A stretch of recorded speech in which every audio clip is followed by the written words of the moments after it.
Hello friends, welcome to my YouTube channel professional technical learning में आपका स्वागत है। तो आज इस वीडियो में हम देखने वाले हैं इलेक्ट्रिकल सेफ्टी के बारे में। इलेक्ट्रिकल सेफ्टी बहुत ज्यादा इंपॉर्टेंट है, चाहे आप घर पे रहे, स्कूल में रहे, किसी दुकान में रहे, किसी ऑफिस में रहे, फिर भी इलेक्ट्रिकल सेफ्टी बहुत ज्यादा इंपॉर्टेंट है। अधिकतर लोगों को ये नहीं पता है कि इलेक्ट्रिकल सेफ्टी होती क्या है, कौन से इक्विपमेंट्स होते हैं, किस तरह हम खुद की जान बचा सकते हैं, शॉक से प्रिवेंशन कैसे मिल सकता है, कैसे खुद को बचा सकते हैं, ये सब बातें नहीं पता रही थी। तो आज इस वीडियो में इन सब बातों के बारे में हम बात करने वाले हैं। तो ये जो आपको स्लाइड दिख रही है, ये है इलेक्ट्रिकल एंड कंप्यूटर लैब्स की सेफ्टी के बारे में। You are allowed to use only equipment provided in experimental manual. मतलब एक्सपेरिमेंटल मैनुअल में जो आपको इक्विपमेंट प्रोवाइड की जाती है वही आपको यूज करना है। When operating with electrical circuit and electronic devices other than just a computer, you must work in pairs. अगर आप कंप्यूटर को छोड़ के बाकी इलेक्ट्रिकल सर्किट और इलेक्ट्रॉनिक डिवाइस यूज कर रहे हैं तो आपको टीम में या फिर पेयर में आपको काम करना है, ग्रुप में काम करना है। Always turn off the power before use. Electrical equipment use करने से पहले टर्न पावर को आपको मेन पावर को आपको ऑफ करना चाहिए। अभी आपको इस तस्वीर में दिख रहा होगा hand gloves, lab coat, shoe cover, safety glasses and respirator. Gloves मतलब तो रबर ग्लोव्स रहता है, जिसकी वजह से हम क्या कर सकते हैं, इलेक्ट्रिकल शॉक से बच सकते हैं, या फिर इलेक्ट्रिकल डिवाइस जब भी हम उस पे काम करते हैं तो ये दस्तावेज आप लोगों को पहन लेने चाहिए। इससे आप शॉक से प्रिवेंशन मिल सकता है। लैब कोट जो वो भी इंसुलेटर मटेरियल से ही बना हुआ होता है। शू कवर्स मतलब क्या होता है, रबर शूज। इसकी वजह से आप शॉक से बचे रहते हैं। सेफ्टी ग्लासेस, जैसे कि देखिए, सेफ्टी ग्लासेस आपकी आंखों को बचाता है।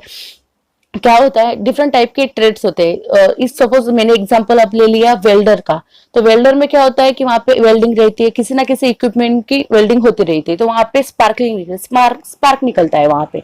तो स्पार्क की वजह से हमारी आंखों की रोशनी को तकलीफ होती है, तो उसको प्रिवेंशन देने के लिए सेफ्टी ग्लासेस यूज की जाती है। और रेस्पिरेटर इसलिए यूज किया जाता है कि एक ऐसी जगह है जहाँ पे हमें सांस लेने में तकलीफ हो रही है, ऐसे रूम या कुछ, तो भी वहां पे हम रेस्पिरेटर इक्विपमेंट का यूज कर सकते हैं और सांस लेने में फिर दिक्कत नहीं होगी। तो इस तरह से इन सब चीजों को हम यूज में ला सकते हैं। तो इन सब चीजों का आपको ध्यान रखना चाहिए। अभी ये नेक्स्ट पिक्चर में आपको दो रेड कलर के ग्लोव्स दिख रहे होंगे। It is nothing but the insulated hand gloves. अभी इंसुलेटेड हैंड ग्लोव्स मतलब रबर की ये दस्तावेज है जो जिसको आप पहन के इलेक्ट्रिकल सर्किट पे काम कर सकते हैं, कोई भी इलेक्ट्रिकल चीज हैंडल कर सकते हैं। ये आपको टोटली प्रोटेक्शन देगा, ठीक है। और अगर आप इसके यूज नहीं करेंगे तो फिर हो सकता है हाई वोल्टेज की वजह से आपको शॉक भी लग जाए। तो याद रखिए, ख्याल रखिए कि हमेशा ये दस्तावेज पहन के आप इलेक्ट्रॉनिक वस्तुओं को हैंडल करें। इसके बाद आप नेक्स्ट स्क्रीन पे देख रहे हो आप कि यहाँ पे रबर शूज है। तो ये रबर शूज भी आपको प्रोटेक्ट करेगा, इसके वजह से आपको शॉक नहीं लगेगा।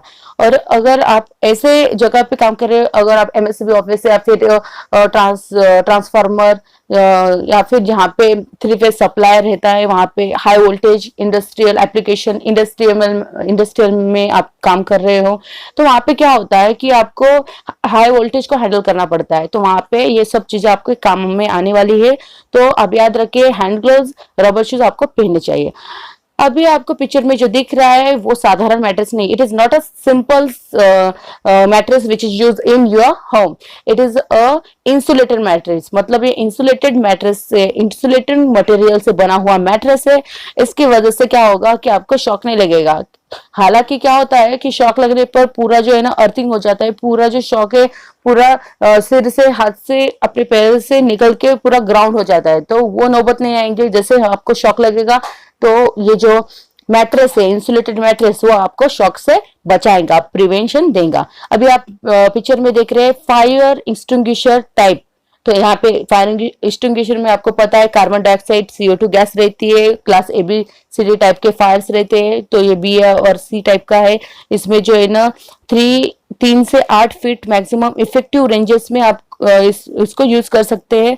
और extinguisher by smoothing burning material को वो स्मूथ कर देता है। Effectiveness decrease and temperature of burning material increase. Temperature of burning material increase होगा तो क्या होगा कि इफेक्टिवनेस क्या होगी, डिक्रीज होगी। तो इन सब चीजों का आपको ध्यान रखना चाहिए और फायर में ये यूज होते हैं।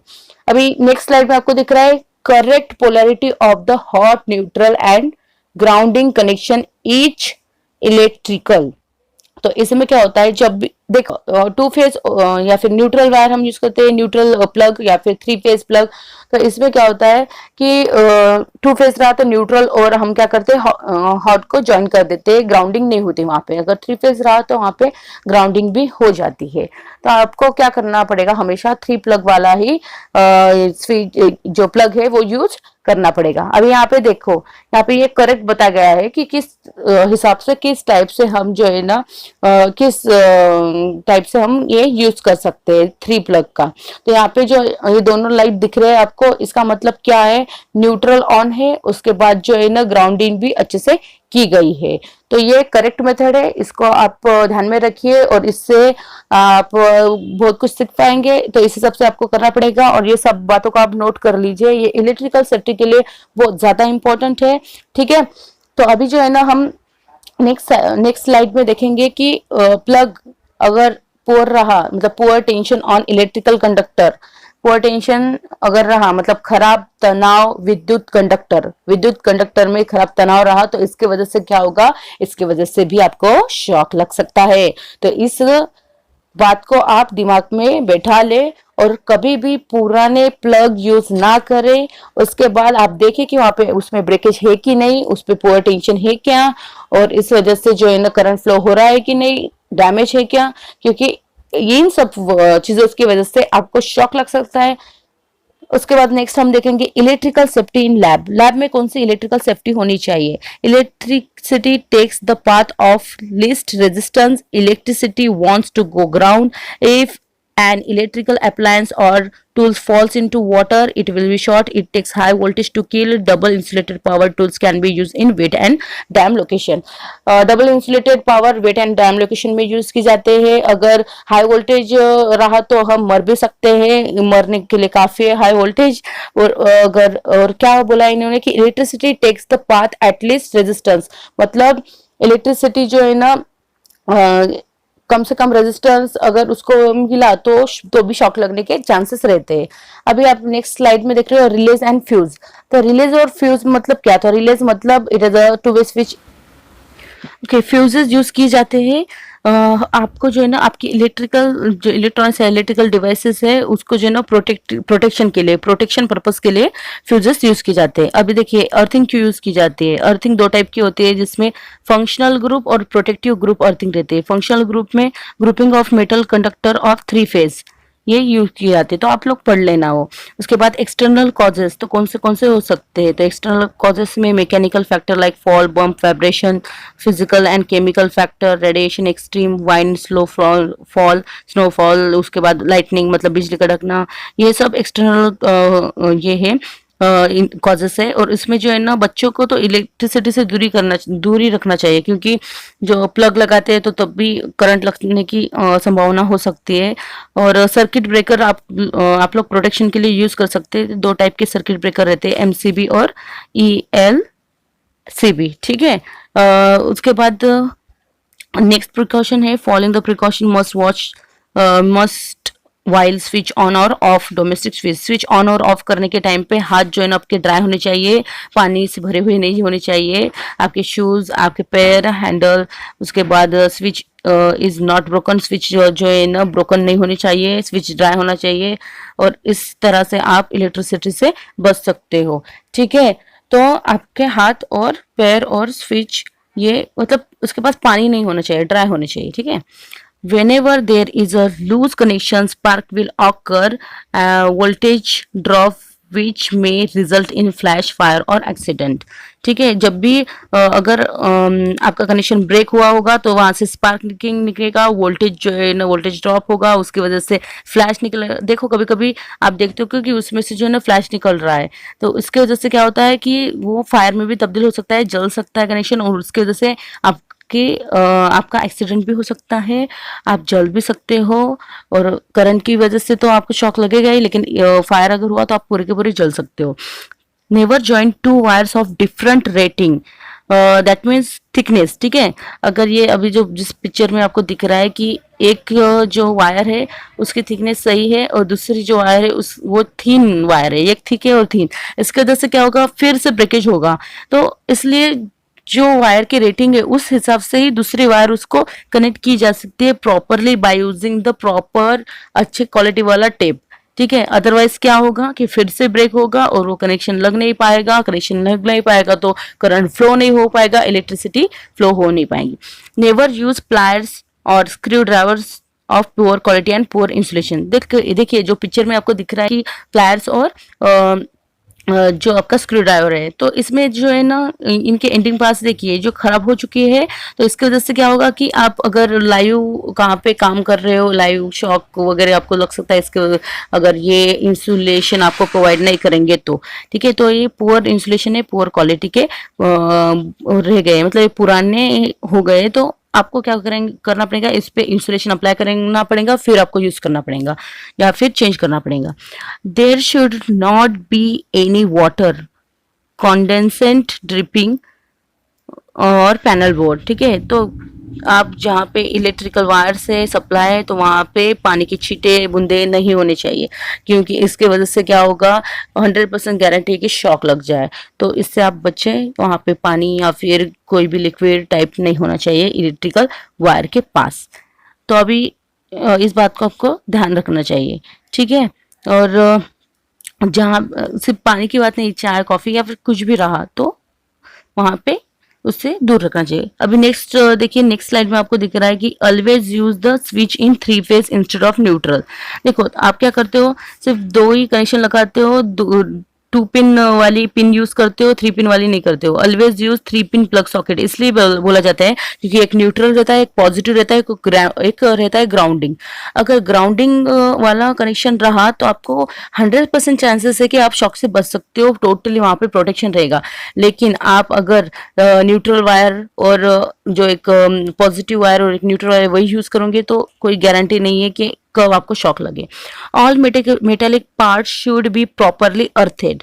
तो जब आप प्लग इंसर्ट करते हो या फिर इलेक्ट्रिकल जो सॉकेट है वो आप बिठाते हो प्रॉपरली, तो प्रॉपरली उसको बिठाना चाहिए और अर्थिंग आपको नहीं चाहिए। अर्थिंग कब होगी, जब 3 फेज या कनेक्शन वहां पे होगा या फिर 3 फेज आप जो है ना वायर यूज करते हो। देखियो जब आप यूज देखियो जैसे कि टीवी रहता है तो टीवी का जो केबल रहता है वो भी वहां पे भी प्लग जो रहता है 3 फेज रहता है, आपका फ्रिज में भी 3 फेज रहता है, तो उस हिसाब से आपको यूज करना चाहिए हमेशा। Always use good insulation wire and good insulation tape, also use proper tools. Proper tools आपको यूज करना चाहिए। अगर कहाँ पे वायर में ब्रेकेज है तो वहाँ पे गुड इंसुलेशन होना चाहिए और उसके बाद अच्छी वायर क्वालिटी के वायर यूज करो ताकि वो ब्रेक ही ना हो पाए। अगर वायर में कहीं पे ब्रेकेज हो भी गया हो तो फिर क्या करना चाहिए आपको कि अच्छे क्वालिटी का टेप यूज करके उसको वाउंड करना चाहिए उसके इर्द गिर्द, ताकि और अच्छे से, ताकि वो फिर से ब्रेक ना हो पाए और आगे जाके चले और ज्यादा देर चले। Always use proper rating of fuses. देखिए डिफरेंट रेटिंग ऑफ फ्यूजेस क्यों रहती है, फ्यूज मतलब क्या, फ्यूज इसलिए यूज किया जाता है कि आपको आपका जो सर्किट है उसको प्रोटेक्शन देने के लिए। एक फ्यूज के अंदर एक छोटी सी वायर रहती है मेटल की, अगर टेम्परेचर ज्यादा बढ़ गया, ज्यादा वोल्टेज मिल गया तो वो वायर ब्रेक हो जाती है, इसलिए हम बोलते हैं कि फ्यूज चला गया करके। लेकिन फ्यूज चला गया तो चलेगा, लेकिन पूरा सर्किट जल गया तो बहुत नुकसान उठाना पड़ेगा आपको और हो सकता है जान का भी खतरा हो, पूरा मतलब घर भी जल सकता है वो सर्किट के साथ साथ, कुछ भी हो सकता है। तो इसलिए जो है ना प्रॉपर रेटिंग वाले फ्यूज आप अपनाएं। There should be no smoking zone near transformer electrical equipment. जहाँ पे भी ट्रांसफार्मर है वहाँ पे स्मोकिंग नहीं करनी चाहिए, क्योंकि आप क्या करते हो, स्मोकिंग करते हो और वो बाय चांस वो अगर इलेक्ट्रिकल वायर या सप्लाई या फिर ट्रांसफार्मर को लग गया तो फिर पूरा सर्किट, पूरे इक्विपमेंट जल जाएंगे। इससे क्या होगा कि इससे आपको बहुत ज़्यादा बड़ा नुकसान हो सकता है, आपको जान को भी खतरा हो सकता है, बाई चांस आपको भी आप भी जल सकते हो, या फिर इक्विपमेंट तो जलेगा ही और भारी नुकसान आपको सहना पड़ेगा। तो ये आपको ध्यान में रखना है। Use MCB for overload and short circuit protection at mains and power point. तो हमेशा एमसीबी का यूज करना चाहिए। What is mean by MCB, आप मुझे कमेंट सेक्शन में बताइए। तो एमसीबी जो है वो है मिनिएचर सर्किट ब्रेकर, ठीक है, और ईएलसीबी है अर्थ लीकेज ब्रेकर। तो इनमें क्या डिफरेंस है आप मुझे कमेंट सेक्शन में बताइए कमेंट करके। तो शॉर्ट सर्किट प्रोटेक्शन के लिए मेंस में ये एमसीबी यूज करना चाहिए, जहाँ पे आप मैक्सिमम कनेक्शन यूज कर रहे हो, मैक्सिमम सॉकेट लगा रहे हो, तो एमसीबी प्रोटेक्ट करेगा, ठीक है। Never touch any electrical equipment with wet hands. Any electrician working on electrical installation, जब भी आप इलेक्ट्रिकल इंस्टॉलेशन कर रहे हो, इलेक्ट्रिकल का कोई भी आप इक्विपमेंट छू रहे हो, तो वो अगर उसका पावर ऑन है और आप गीले हाथों से उसको छू रहे हो तो ऑब्वियसली करंट लगेगा ही लगेगा। तो इस वजह से कुछ वोल्टेज का लगेगा, वो डिपेंड करता है कि इक्विपमेंट कैसा है, आप कहाँ पे हाथ लगा रहे हो इक्विपमेंट को, उस हिसाब से आपको करंट लगेगा। तो इसलिए हमेशा ध्यान रखें कि आपके हाथ जो है ना वो ड्राई रहे, क्लीन रहे, पानी पानी वाले ना रहे। Electrical safety in lab. Use a single plug for each electrical connection. Multiple plug for additional connection should be avoided. Do not overload. अब एक ही जगह पे बहुत सारे जो प्लग है वो इंसर्ट ना करें। इससे क्या होगा कि एक दो प्लग तो निकल ही जाएंगे, लगेंगे ही नहीं, और लगेंगे ही तो वो ओवरलोडेड हो जाएगा। इसके वजह से शॉर्ट सर्किट का खतरा बना रहता है, और इसके वजह से आप आपके जो प्लग लगा रहे हो तो किसी को मोबाइल को। So thank you all, I hope आपको ये वीडियो हेल्पफुल रहा होगा, एंड ऐसे वीडियो के लिए मेरे चैनल को सब्सक्राइब करिए। Thank you.